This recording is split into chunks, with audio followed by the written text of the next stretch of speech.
పార్వతీపురం మన్యం జిల్లా గుమ్మలక్ష్మీపురంలో గల గర్భిణీల వసతి గృహంలో పనిచేస్తున్న గిరిజన ఉద్యోగులను కూటమి ప్రభుత్వం అర్ధాంతరంగా తొలగించడంపై బాధిత గిరిజన ఉద్యోగులు ఆందోళన చేపట్టారు.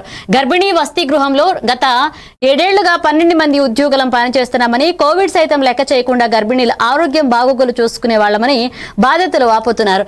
గత 10 నెలలుగా జీతాలు ఇవ్వకపోయినా పనిచేస్తున్నామని, మా 12 మంది అయిన ఏఎన్ఎం అలాగే జిఎన్ఎం ఆయాలు డ్రైవర్ ఉద్యోగాలను ఇప్పుడు తొలగించి మా స్థానంలో మరొకరిని నియమించడం ఏంటి అంటూ కన్నీరు మున్నీరుగా విలపించారు.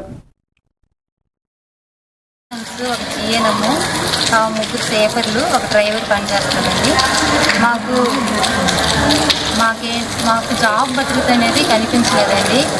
7 సంవత్సరాలుగా పనిచేస్తున్నప్పటికీ జీతాలు కూడా రెగ్యులర్గా లేనప్పటికీ కూడా మేము పనిచేస్తున్నాము. గత ప్రభుత్వము ఇంతవరకు మాకు ఎలాంటి ప్రాబ్లం అయితే చేయలేదు. ఇప్పుడు ఈ ప్రభుత్వంలోని ఇప్పుడు సడన్గా మాకేమో పైనుంచి ఆర్డర్స్ వచ్చేసి మీరేమో సైడ్ అయిపోండి, రెగ్యులర్ స్టాఫ్ని పెట్టేసి రన్ చేస్తామని చెప్పేసి మాకు చెప్పడం జరిగింది. మేము దీన్నే నమ్ముకొని ఎంతకాలం పనిచేస్తున్నాము. ఇప్పుడు సడన్గా వచ్చి రెగ్యులర్ పోస్ట్ వాళ్ళు వచ్చి మేము కంటిన్యూ చేస్తామని చెప్పేసి పైనుంచి ఆఫీసర్లు పంపిస్తే ఇప్పుడు మేము ఎంతమంది పనిచేస్తున్నాం, మేమంతా ఇప్పుడు ఏమైపోవాలి? మమ్మల్ని సడన్గా రోడ్డు పాలు చేసిస్తే మా బ్రతుకులు ఏమైపోవాలి? మాకు జాబ్ భద్రత కల్పించండి.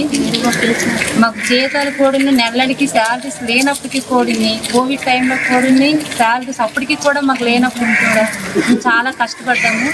రాత్రనగా పగలనగా ఎండనగా వాననగా మేము పనిచేసినప్పటికీ కూడా మమ్మల్ని గుర్తించలేకపోతుంది.